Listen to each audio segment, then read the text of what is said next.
All right, welcome back to the News XC voter exit poll for Uttar Pradesh. It shows no single party winning a clear majority in the state. The SP is number one, the BSP a close second, the BJP a surprisingly good third, and the Congress a surprisingly poor fourth.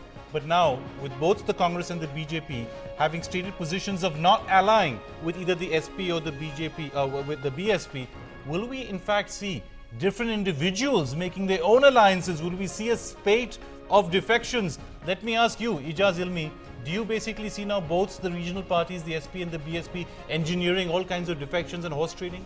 There's been a history in UP and many other states. It's a likely scenario. If you're 20 or 30 seats short, there are enough people who would like to form government. We've seen the Loktantrik Janwadi Party, all kinds of parties being formed for government formation.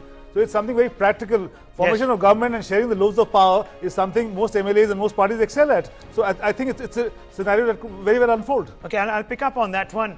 Brajmohan Singh joining us there from Chandigarh, the resident editor of the Dainik Bhaskar. Many people are saying that the Congress is going to play a little bit of a game.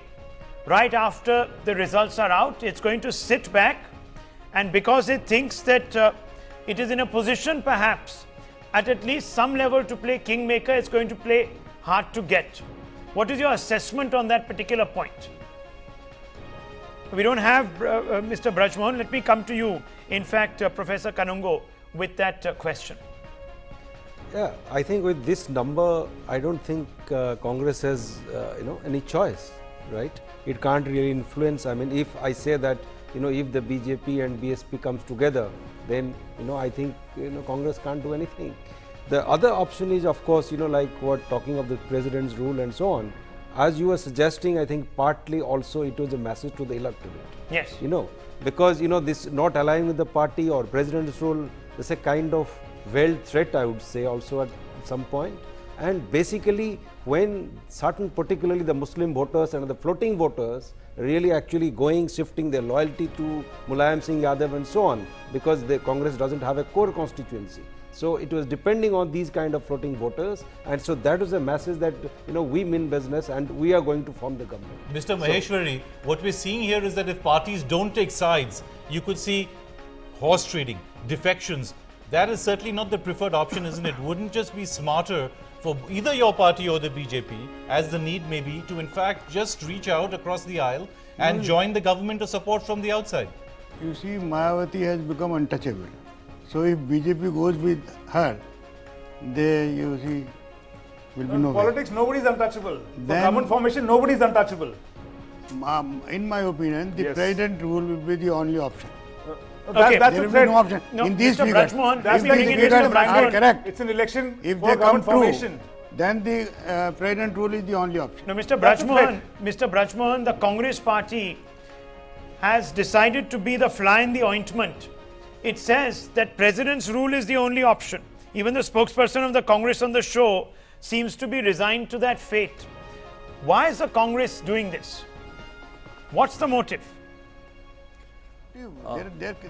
I don't know, but the kind of prophecy Congress leaders made is very not been able to understand.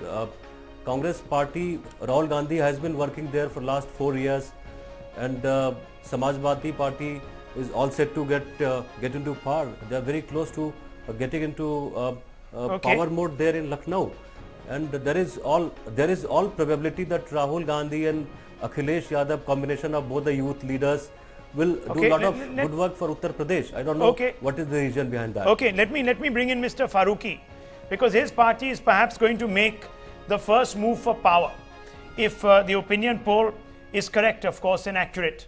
Mr. Farooqi, do you apprehend the Congress party playing a few games? Congress party, if you go by the election in various phases, Congress has tried to do this, and this has in fact helped us a lot, because the people are, in our opinion, have given a good answer to all these things, that they don't want this kind of threat.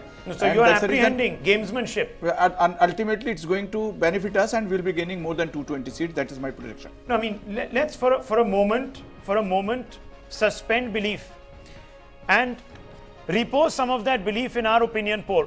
Would you be apprehending, if these figures are accurate, the Congress party playing hardball with the Samajwadi party?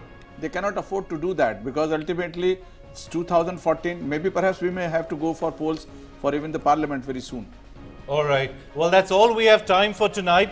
The NewsX C voter exit poll throwing up both surprise and perhaps some regret. Surprise at the fact that the SP has overtaken the BSP, perhaps by more than many people imagine. So too the BJP, a very strong number 3. The Congress, a poor number 4. The results are on our website newsx.com. But the regret, of course, is that no single party has been given a clear majority, leaving the stage open either for a hung assembly, some pretty serious horse trading and defections that could rock this nation's and politics and economy for a long time to come. That's all we have for you on the exit poll tonight, but don't go away, there's much more coming up on the other side. Good night.